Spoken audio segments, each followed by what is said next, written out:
Heather here, and welcome back to my channel.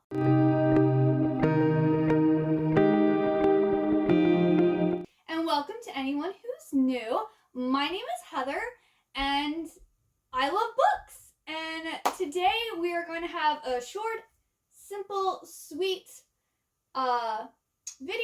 I'm going to do my end of the year tag. And this was created by Ariel Bissett. I think is how you say her last name. But yes, this is a tag that she created. I've been seeing some people do it, and I did the mid-year freakout tag. So I thought, it's almost the end of the year. It is almost the end of 2021. So let's talk about some things that I want to get read before the end of the year, or answer these questions, have a good time. There's only 6 questions, so this should be a fairly quick video. And yeah, I will say this year has been great for reading for me. As of today, because I finished a book before I started filming, I've read, I believe, 114 books for the year, and I had changed my Goodreads goal 3 times. At the beginning of the year, I had it 52 books, and then around summertime, I changed it to 80 books, and then right before fall started, I changed it to 100 books, and now I'm like, you know what? Let's just see how many books I can read. I don't really need a goal at this point. So yeah, it's been a great reading year. Especially since last year I only read 40 some books. I'm probably gonna triple that this year. Which I will say, having a YouTube channel and setting a TBR list and purchasing more books and being excited about reading has really helped that. But that being said, let's get into these questions now. The first question is, are there any books you started this year that you need to finish? Yes. I'm going to talk about all the books that I've started and haven't finished this year, which I think there's 5 or 6 of them. But in all honesty, I'm not going to be able to read them all. I put them to the side because I wasn't really into most of these. I just wasn't feeling it. So one of the books that I have set to the side is Riel by Garth Nix. We actually had a maintenance person at our apartment come in, and he heard my husband and I talking about books, and he's like, this series is amazing. He goes, I'm not really into reading, but this sucked me in, and I really loved it, and you should give it a try. And then I saw that there's supposed to be a cat companion in this, and I was just like, cat companion, yes, I am here for it, because I love Grimalkin from the Iron Face series, one of my favorite characters ever. I was hoping for another sassy cat sidekick, and we've gotten to the cat, and we've gotten to know the cat a little bit, but I'm currently 150 pages into the book, and I think it's the writing style. I'm just not jiving with the writing style, which is kind of unfortunate because I bought books 2 and 3 in this series too, which I do plan on reading it because it is very interesting. The concept is interesting. So this girl, Sabriel, is she has some power over the dead, and she has these different bells that do different things with summoning the dead and different stuff. And her father has either gone missing or has been killed. She's not really sure yet. They're pretty sure he's dead. But she's gone back to the old kingdom, which is where the magic is, to kind of find him or take his place and find out what happened to him. And so it's interesting, but it's just very slow paced, and it's just not gripping me. It's just not gripping me. Which I heard that the second book, Riel, gets better for the series, but it's following someone else. So I highly doubt I'm going to get this finished this year, because I'm also a little behind on my November TBR, and there's some books I really want to read in November. That's probably going to have to be pushed to December, so I don't think I'm going to get to this, but maybe at the beginning of next year. And then I started to read Shogun by James Clavell, and I'm going to be honest, I think I read the prologue, and that's as far as I got. And that's the second time that I picked up Shogun to try to read. It's just such a dense book, and it's kind of over 1,100 pages. It's 1,152 pages. So this is a massive book. It's just so daunting, and it sounds so good, and it interests me, but it's just not gripping me. I do actually have this on my Kindle, so I've been reading on there because yeah, this is just so big, and I feel like maybe on the Kindle will be less intimidating. But like, I went to go and read chapter 1, and it said it would take me 58 minutes to read chapter 1. I'm like, it's gonna take me almost an hour to read one chapter? And I was just like, I'll get back to it. Which maybe that wasn't the best thing, having the Kindle then tell me how long the first chapter was. So yeah, I'm hoping maybe I can work on this next year, because I realized I don't need to sit down and read a book straight through. I can maybe pick a book and read a chapter a night and like focus on something I'm really enjoying to like binge read pretty much. Because I do read like 3 or 4 hours pretty much every day. So like if I spend 1 hour reading one chapter from a book, and then I go and spend the other 2 to 3 hours reading something that I'm just like sucks me in and is super good, I think maybe I'll be able to get through some books better. So I might do that with this book. Starting next year, we'll see. But yeah, definitely not finishing this. But if you don't know what Shogun is about, it's a pretty famous book. It's a bold English adventurer, an invincible Japanese warlord, a beautiful woman torn between 2 ways of life, 2 ways of love, all brought together in an extraordinary saga of a time and a place aflame with conflict, passion, ambition, lust, and the struggle for power. So it sounds epic, it sounds amazing, it's just very intimidating. Then I started reading James Rowland's Map of Bones, and I am continuously reading this. I'm a Seventh-day Adventist, and I don't like really read secular things from Friday sunset to Saturday sunset.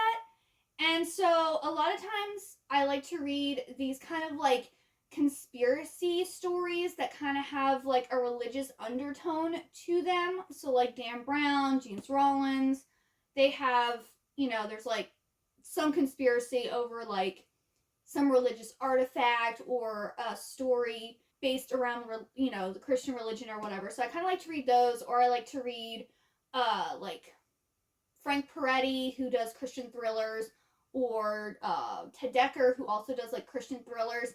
So I kind of like reading that stuff on the Sabbath. So I've been kind of slowly working my way through this book. I really don't read much Friday night and Saturday because it is a time to rest. So I kind of like to sleep a lot, because I do read so much and work so much and everything throughout the week. I want to like decompress on Friday nights and Saturdays. So yeah, I've slowly worked my way through this, and I'm more than halfway done now, so I'm pretty sure that I can finish this before the end of the year. But yeah, it's good, but it's not amazing. Dan Brown is better. It's funny because this actually says, action-packed, Dan Brown meets Tom Clancy, grade A. And then it says, this novel is sure to be compared to Dan Brown's Da Vinci Code, but in every way it's a much better book. I like the Da Vinci Code better. Like, I enjoy James Rollins, but none of his books have really sucked me in. Where, like, Dan Brown's books, I just think are so well written. They just, like, suck me in. And I've read all of his books except for, I think I have Digital Fortress up there. And then he came out with a kid's picture book, like, a couple years ago, which I'm not planning on reading. But, like, I need another Dan Brown book. Can we get another Dan Brown book, please? Anyone? Then I have Shadow of the Night by Deborah Harkness.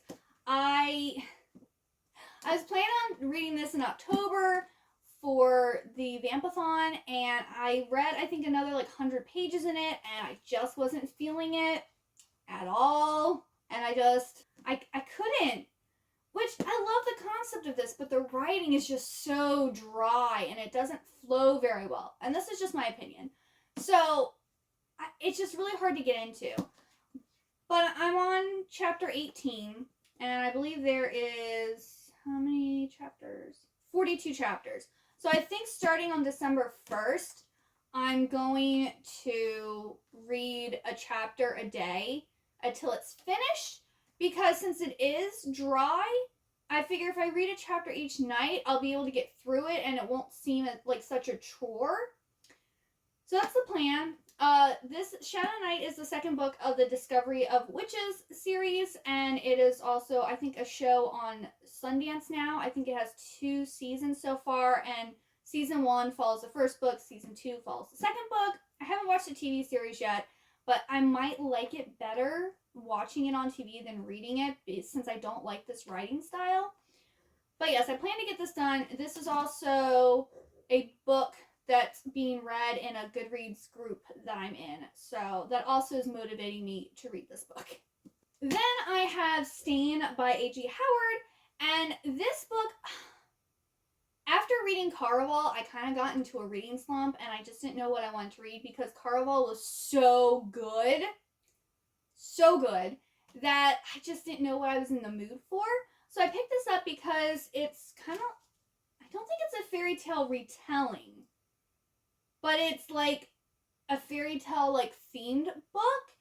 And it sounded really interesting. I really liked her. She did an Alice in Wonderland retelling series. I can't remember what the series is called, but it was inspired by Alice in Wonderland and it was really good. And I have like the novella or like the companion novel or something left to read in that series. But like her covers are so gorgeous. But I just couldn't get into it. Again, the writing just, I don't know. The writing just wasn't grabbing me in this one. So I do plan to hopefully finish this maybe next year, but it's not going to be this year.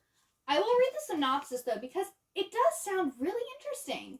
It says, after Lyra, a princess incapable of speech or sound, is cast out of her kingdom of daylight by her wicked aunt, a witch saves her life, steals her memories, and raises her in an enchanted forest. Disguised as a boy known only as Stain, meanwhile in Lyra's rival kingdom, the Prince of Thorns and Night is dying, and the only way for him to break his curse is to wed the Princess of Daylight, for she is his true equal. As Lyra finds her way back to her identity, an impostor princess prepares to steal her betrothed prince and her crown. To win back her kingdom, save the prince, and make peace with the land of the night, Lyra must be loud enough to be heard without a voice and strong enough to pass a series of tests, ultimately proving she's everything a traditional princess is not. So, that sounds amazing. That sounds like something I would absolutely love. But I got 36 pages in and I'm like, nah, I'm not feeling this. Oh, I don't understand myself sometimes. But yes, I'm hoping to finish this maybe next year. Alright, so those are all the books that I have started this year and need to finish, but probably won't. Just being honest with you. So the second question is, do you have an autumnal book to transition into the end of the year? The answer is yes. I haven't read it yet, but I'm wanting to. I was planning on reading this in November, but I don't think I'm going to get to it, so it's going to have to be pushed to December. Winter doesn't actually start till like December 22nd, so as long as I read it before then, it's an autumnal transition book, right? So I got For the Wolf by Hannah Whitten, and this I bought back when it came out. I think it was in the summer, and I saw the cover. Look at this cover.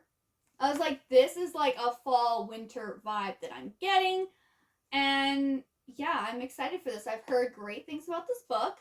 It says, the first daughter is for the throne, the second daughter is for the wolf. As the only second daughter born in centuries, Red has one purpose, to be sacrificed to the wolf in the wilder wood in the hope he'll return the world's captured gods.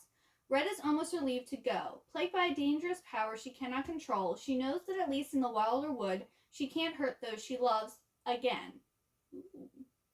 But the legends lie. The wolf is a man, not a monster. Her magic is calling, not a curse. And if she doesn't learn how to use it, the monsters the gods have become will swallow the wilder wood and her world whole. So I'm hoping this is going to take place in like a wintry or autumnal forest and have like very like autumnal like atmospheric vibes. I've also heard this is very like the kingdom that the first daughter is in charge of makes their money from religion, and I think it's the religion from believing this man who lives in the forest is actually like a monster. And so they don't want the truth to come out because then they're going to lose their income. So I find that really interesting. And that sounds fascinating to me. So I really want to get to this soon. Very soon. Then, is there a new release you're still waiting for? The answer is yes. It still hasn't come out yet. And I'm going to be getting the ebook version of it because I have the first two. And that's The Righteous by Renee Audier. And I really like this series. The first book I absolutely loved, And then the second book was okay. It let me down a little bit, in my opinion. But I'm hoping the third book, like, redeems it. But the first book, it's about this girl who's Parisian. She goes and moves to New Orleans in, I believe it's the Victorian era. And she flees because of something that she did, and she doesn't want to get caught. Not that she should be in trouble for it anyway, because it was self-defense. But anyway, and she is at this convent, and she's supposed to be looking for a husband, and she ends up getting in with this group of people who are clearly supernatural. They're clearly not human. There's something more going on. And of course she falls in love with one of them, Sebastian. So yeah, it's really good. You also get like her perspective, and then you get like the killer's perspective, because there's actually someone stalking her and who wants to kill her. And so it was all very fascinating. I really enjoyed it. Love the writing style. So yeah, I can't wait for the third book. I will be buying it and reading it as soon as it comes out, because I'm super excited. Question 4. What are 3 books you want to read before the end of the year? The one book, I just ordered it and it hasn't arrived yet, is The Enchanted Sonata by Heather Dixon Walwork. And this is by the same person who did Illusiarium and Entwined, I believe, is her other book. I haven't read her other 2 books yet. I have them. But this one is like a Nutcracker retelling. Perfect for Christmas time. I'm so excited for it because I love the Nutcracker. And I really haven't found an amazing retelling of the Nutcracker yet. Well, I think Claire Legrand had one, like kind of like loosely based off of the Nutcracker. I forget the name, and I did enjoy it. But I think the way it left off, it seemed like there should have been another book, and there never was. And the cover was gorgeous. But yeah, I'm hoping. Because I also read Hidden Sea, which was supposed to be about the Nutcracker, but it was more about Drosselmeyer and like his childhood and him like growing up and then making the Nutcracker. It wasn't actually a Nutcracker retelling. It was, I guess, more like a prequel. And I don't really like, I think his name's Jerry Maguire's writing. His books are just really weird. And they don't make much sense to me. So I'm hoping this will be the Nutcracker retelling for me. If not, I may cry. But we'll find out. We'll find out if it does what I'm hoping it does. And then the other book is Kingdom of Ash by Sarah J. Maas. I am currently working on Tower of Dawn, and I'm on page 155. And I keep on picking this up and then putting it down. And I'm not getting into it. Like, the book before this, I really enjoyed it. But this book starts off with Chol and Nesrine, I think is her name.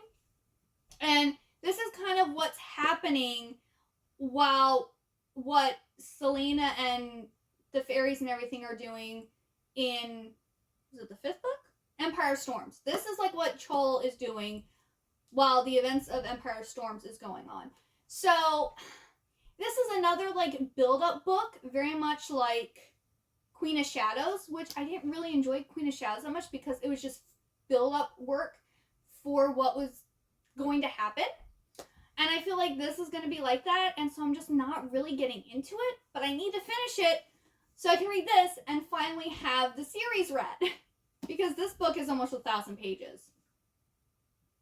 I have a lot of books I want to read. Or I should say a lot of big books that I want to read. So yeah.